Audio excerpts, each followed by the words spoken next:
Good afternoon, and thank you for joining us for an MP webinar covering HR compliance and payroll software, onboarding, offboarding, and reducing risk.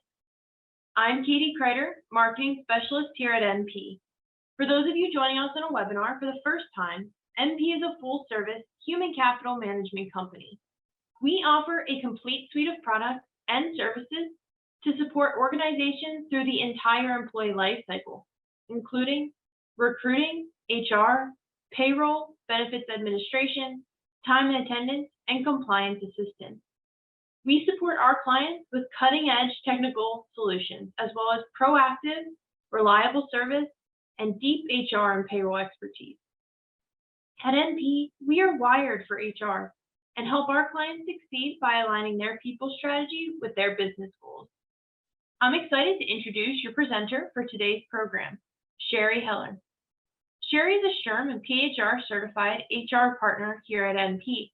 She has over 20 years of experience in employee relations, training and development, strategic planning, and policy development. Sheri earned a Master of Education in Instructional Design from UMass. She spent many years in retail management prior to getting into HR, which provides her with a unique business focus to human resources. And just a few housekeeping issues before we get started here today. If you would like to submit a question during the program, please use the Q&A feature at the bottom of the screen. We will be sending out the recording of the webinar later today, along with the slides. And with that, I'm going to hand the mic off to Sheri. Thank you, Katie, and good afternoon, everybody. Happy first day of fall. This is my favorite time of year. Just a bit of a disclosure here. I'm located north of Boston, and we are experiencing severe thunderstorms that have been moving through. So you may hear some thunder in the background, and hopefully we're keeping our fingers crossed that I don't lose internet or power. All right, with that said, we always give a legal disclaimer because this training is for educational and informational purposes only. While we hope you do learn a lot today, we're not attorneys and you should not construe any of this as legal advice. All right, so for those of you who were with us for part 1 last week on our series, this is HR compliance and payroll software, really how to get the most out of your payroll software to help you stay in compliance with all of the HR regulations. So last week, we covered more on the reporting side, ACA compliance, EEO reporting, OSHA reporting, and then tracking leaves of absence. This week, our focus is going to be more on the HR side, where we'll talk about onboarding, performance management, pay equity, and offboarding. And then at the end, we will leave some time for questions. So as Katie mentioned, please use the Q&A feature at the bottom of your screen to send in any questions as we go along. All right, and for those of you who were here last week, I apologize, as I know this is going to be a little rehash, but for those of you who were not, just want to give you sort of a high-level overview of when we're saying payroll software. I just want to define some of those payroll industry terms that may be confusing to some. So human resource information systems, or HRIS, and human capital management software, or HCM, are similar in many ways, but the core capabilities of both solutions do differ a bit. HRIS software helps with all the basic HR functions such as payroll, employment taxes, employee demographics, tracking and reporting employee information, and some half-time and attendance and employee self-service functions. Human capital management solutions include all of those HRIS features, but HCM software gives you the ability to engage fully in areas like onboarding, offboarding, performance management, recruiting or applicant training, tracking, training and development, and employee engagement tools. So whether you're using an HRIS or HCM software, for the purpose of this webinar, we're going to refer to all of these options as payroll software. Alrighty, so first we're going to talk a little bit about onboarding, how a new employee experiences their first, their introduction to a new company really has significant impact on their attitude towards the organization and in their possibility of sticking around for a while. So we really want to focus on making sure that onboarding process is smooth and easy. So according to an online survey conducted by the Harris poll, 93% of employers agree that a good onboarding experience is critical to influencing a new hire's decision to stay with the organization. If new hires don't immediately feel connected and have a clear view of the culture and mission of the organization and their role in it, they aren't likely to stick around long. But onboarding doesn't start on the new hire's first day of employment. Onboarding begins as soon as the job offer is accepted. So typically, once the offer is accepted, you need to pull together all that new hire paperwork. For most new hires, completing all these forms is their least favorite part of the hiring process. With electronic onboarding, this can all be done prior to the new hire's first day. So I'm calling it electronic onboarding. Some call it online onboarding. Others call it paperless onboarding. They're all really basically the same thing. But in my world, I call it electronic onboarding. So let's talk about the benefits of it. So first, these paperless versions of your key forms help ensure accuracy and consistency by making sure information's filled correctly. There's less chance of errors due to poor penmanship or transcribing mistakes when entering the information into your payroll software. Imagine not having to chase a new hire down to collect the multitude of documents you gave them on their first day. They're all done, excuse me, via your payroll software. But paperless documents don't have to be just for tax forms and direct deposit. This brings us to our next benefit of electronic onboarding, which is HR compliance. Many other types of paper documents can be included as part of your electronic onboarding to ensure HR compliance, including your employee handbook and other company documents, EEO information that you'll need for EEO reporting, like we talked about last week, and any required local, state, and federal notices, just to name a few. Another major benefit of electronic onboarding is that everything is in one place, and since it's web-based, all those who need access to these documents can find them easily. This also increases security of confidential documents, since paperless forms reduce the risk of employees having access to forms they aren't authorized to see. And finally, there is a decreased cost for printing, copying, and storing employee records, not to mention all the trees we're going to save. So you'll see here in this screenshot, this is actually for one of my clients, and they use this for getting employees to access and then sign off on their employee handbook, state addendums when you have multi-state employees, and their harassment policy, but also some of the state-specific documents that they're required to give out here in Massachusetts. So when we talk about HR compliance, excuse me, and electronic onboarding, there are so many tasks that you need to do or information you need to collect when a new hire starts. So using your electronic onboarding system really can help capture all that information quickly and easily. So it's things like benefit enrollment, whether you're actually having them go through benefit enrollment prior to starting, or whether they are doing it once they start, but you're providing them that information as part of their onboarding. Company assets, you're going to be giving them possibly, especially for your remote workers, sending them laptops, monitors, keyboards, all that kind of stuff. Or for your sales reps, you might be providing them with smartphones. People might have fobs or passes that you give them to get in and out of the office. So tracking all those company assets is a great tool in your onboarding. Also collecting emergency contact information. You don't want to find that you're missing that information when there's an accident at work or somebody gets sick and has to be rushed to the hospital, and you go to contact their emergency contact and realize that either the information is not up to date or you don't have it at all. And in a paper world, that information is in a locked drawer or cabinet in somebody's office. Here, it's available electronically to anybody you want to give access to. So you could just give access to limited things for your managers. They don't need benefit enrollment information, but they probably do need emergency contact information for their employees. The other thing is employment posters. Employment posters have to be put up in a location that employees can see it in, but with the especially with COVID and so many employers moving to remote in work environments, and now in a multitude of states, excuse me, facilitating that has become more difficult. It's not like you're going to order the posters and then ship them off and the employee's going to put them up in their living room. So you need another way to do that. Again, using your payroll software to put up, quote unquote, your employment posters is a great way to do that. And then finally, job descriptions. When a new hire starts, you want to make sure that you're clearly communicating the expectations of the job. And a best practice in HR is to make sure that you distribute that job description and get a signature on it for their personnel file.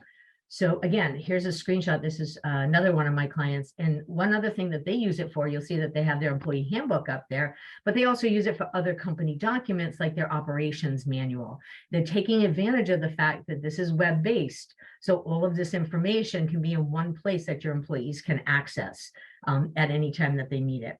And then, of course, company documents, and then you'll see at the bottom, job descriptions where they can view their job description and then electronically acknowledge receipt of it. Okay, so let's talk about performance management. And when we talk about performance management, we're talking about so many factors, not just in corrective actions or performance reviews, but everything else that goes along with managing employees' performance, whether it's training and development, excuse me, or any other conversations or mentoring or whatever else you're providing. So one of the keys to, again, making sure that the information isn't just documented, but it is also accessible to other people who might need it, is using your payroll software to track things like occurrences. An occurrence might be just tracking, if you're taking note of somebody who's been late a number of times, you might just track that in the payroll system under occurrences.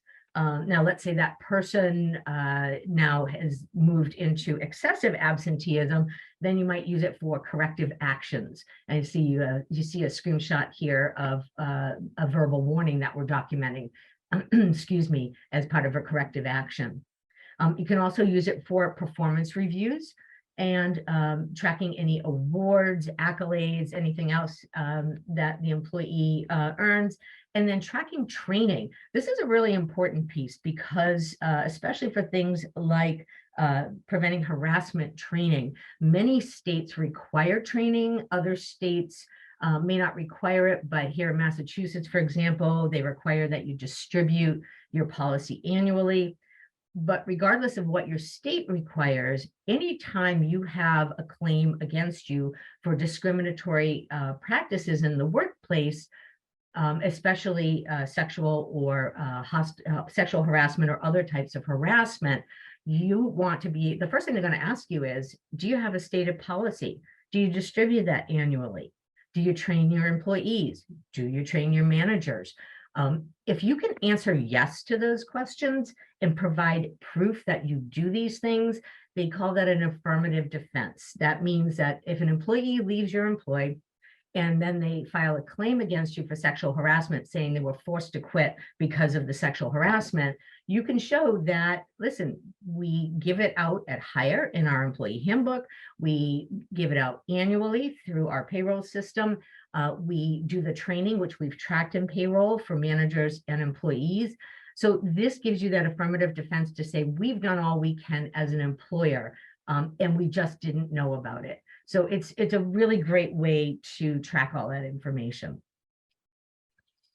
And one other point too is that many of you might have training that you have to keep track of.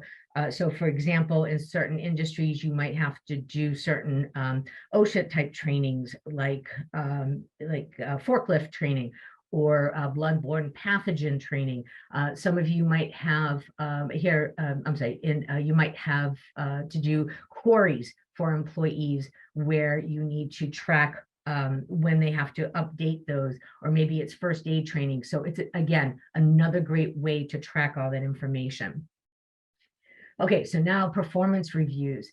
Even if your payroll system can't do the review itself, it's likely that it can at least let you know when reviews are due. So that way you're keeping up with reviews, especially if you do reviews on anniversary date rather than everybody at one time.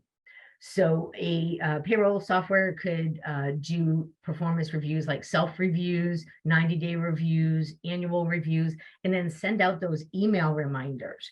So you see here in this screenshot, this employee has been given the self-review to complete. And you'll see towards the bottom where it says email alerts, they're going to get an email every day telling them they need to do this. Hopefully that'll annoy them enough to actually get it done. So those email alerts can be very handy.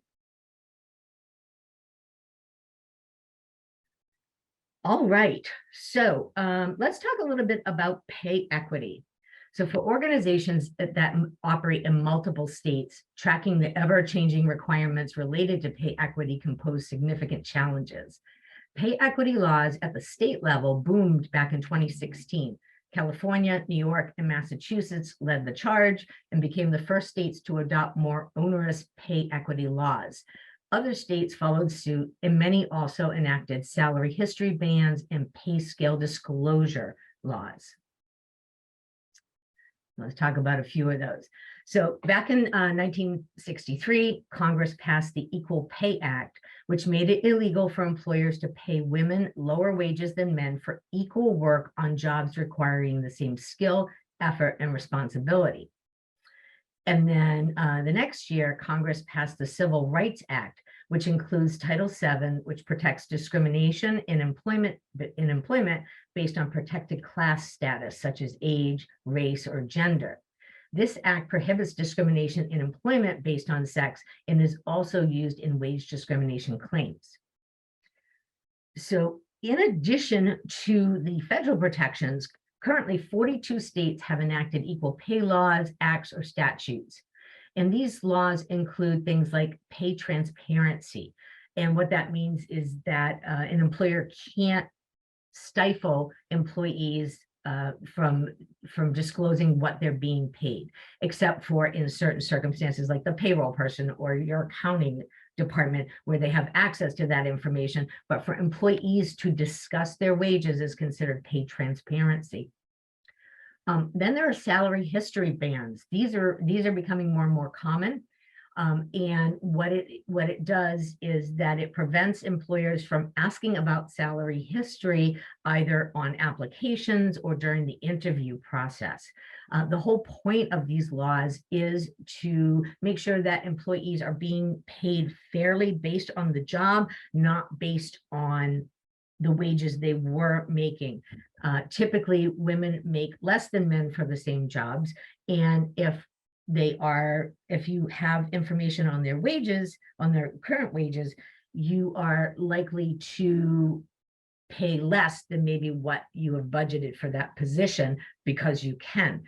With not knowing that salary history, you are really forced to just look at the job, the applicant, and establish a price or a wage for that job. Then there's the equal pay or pay equity laws. Here in Massachusetts, a number of years ago, the pay equity laws went into effect, and they are really pretty specific as to how they look at pay equity. Now, it is just based on gender here in Massachusetts. Excuse me. And then there are salary disclosure laws that are becoming more and more popular. So if you're a multi-state employer, it was really critical that you're aware of and complying with various local and state equal pay laws, because it's not just the federal and state, but a lot of cities and municipalities have their own laws. So for example, the salary disclosure laws very widely. California requires employers to provide the pay range to applicants upon request after the initial interview. While in Colorado, they require employers to disclose compensation or salary range in all job postings. These job opening requirements will also be taking effect in New York City and Washington State, while the California and New York laws have bills that are waiting for the governors to sign. So this is one of those things like paid sick time and paid family and medical leave. These are some of the employment laws that are sort of starting on either end of the country on the East Coast and West Coast and sort of making their way into other states. So very important to keep an eye on. All right, so it's really good practice to track certain information in your payroll software that you can use to determine pay equity. So those things would include things like rate of pay, position or job title, prior experience in the industry, their education, any certifications that might be required. Seniority obviously would impact your pay, and any kind of merit increases that somebody would earn based on performance. And then also their geographic location. You may pay more for an employee who lives in New York City than you do for somebody who lives in Birmingham, Alabama. So some state pay equity laws are strictly gender-based, while others include other protected categories like race and ethnicity. So when you're assessing pay equity, it's really a good practice to look at gender, race, ethnicity, and or age. Here you can see this is a report that I created for one of my clients as we're looking at their pay equity, and you can see on the bottom right some of the things that we're assessing. But what I might add in for some employers is I might add in date of birth, race, ethnicity, anything else that might impact pay equity, so that you can really kind of look at it holistically. One tip I have is that when you're running these reports, I would generally say, as you're looking at the information, take out the employees' names. Just look at it from a strictly analytical standpoint, so not looking at the employee, and then also assess what, if there is a difference in pay, why that exists. Frequently, when I'm working on a pay equity assessment with a client, what will inevitably happen is we'll see, 3 people who all have the same job title, but one of the people who maybe hasn't been around as long is paid significantly more. When I press the client about why that is, there's almost always a really good explanation. They either come in, maybe they have a master's degree instead of a bachelor's degree. Maybe they have a certification that the others don't, or maybe their particular position has more responsibility, which means that they probably need a different job title and job description. Tracking all that information is really helpful. Certifications, let's say you're in an accounting firm, and you pay more, let's say, for somebody who has their CPA versus somebody who doesn't.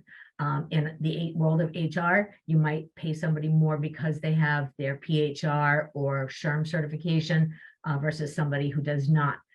So any of the factors that you take into account when you're determining pay and the difference in pay between individuals, you want to capture that information in your payroll software and then use it to look at when you're running reports to make sure that you're taking all the factors into consideration. All right. And next is offboarding. While employers are putting more focus on onboarding, they really are failing to create a smooth offboarding process. And this can be a missed opportunity for sure. All right, so there was a wonderful article put out by the Harvard Business Review last year, excuse me, that talks about turning your departing employees into what they call loyal alumni. So they go on to say that a well-managed offboarding process can turn employees into loyal alumni who become customers, suppliers, boomerang employees, mentors to current workers, and ambassadors for the firm. So think about it in terms of a college alumni. They stay connected to their school and their classmates long after graduation. The same is true for many exiting employees.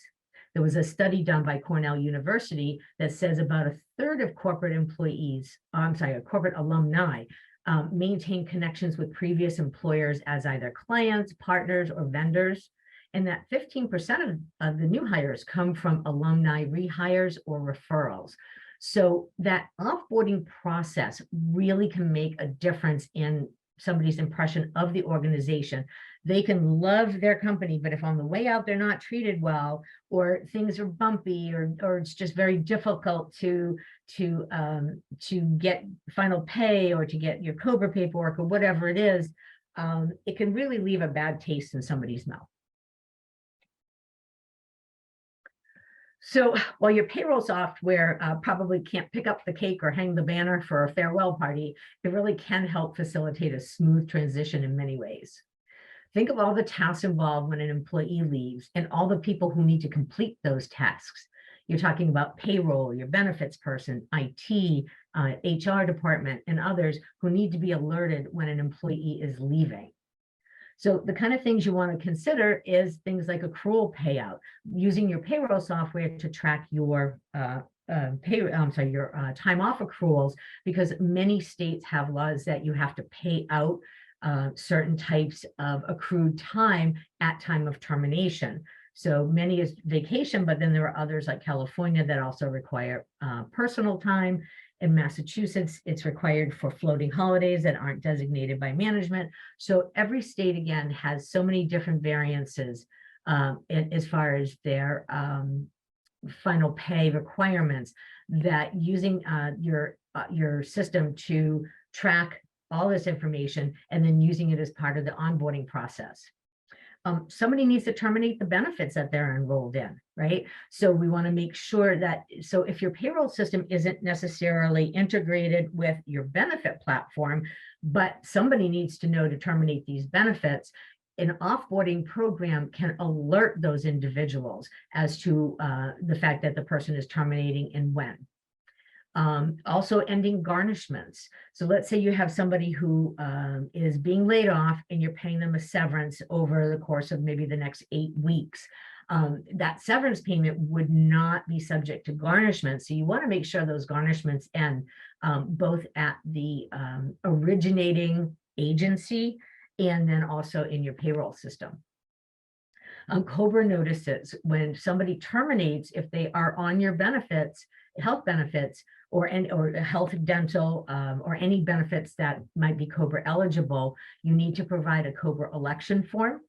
And again, your payroll system might not integrate with your COBRA administrator, or might not produce these documents, but it can notify individuals that these documents need to be produced and distributed. Then there's company assets. You want to make sure that, especially with those remote employees, that the laptop and all the paraphernalia that you sent with it gets returned. You also want to make sure that, things like parking passes, key fobs, all that kind of any kind of company assets that you distributed are given back. So again, this means that somebody needs to be alerted, generally the manager and or IT. So it's a great way to do that through an offboarding process. And then finally, system access. You want to make sure that IT is notified in order to turn off somebody's access to, to your any of your systems, anything web-based, any of the applications that they might use within the organization. So you want to make sure that system is or that access is turned off. Again, offboarding can really produce a really great opportunity for you to get that done. All right. So we have no questions. I guess maybe it's the rain. Everybody's getting ready to get done early. All right. Well, Katie, since there's no questions, I am going to turn it back to you to finish this up. Thank you so much, Sheri. Lots of valuable information. The NP HR team is here to guide your organization on any HR compliance issues. If you would like to learn more about how we can assist your organization, please visit our website to set up a short 15-minute call. Be sure to join us next week on the same day and time for our webinar on 2022 Employee Handbooks, Compliance, and Best Practices. Visit our website to register and to see the full calendar of upcoming events and available resources. We will be sending out a recording of today's webinar with the presentation slides this afternoon. Thanks for joining us and have a terrific day.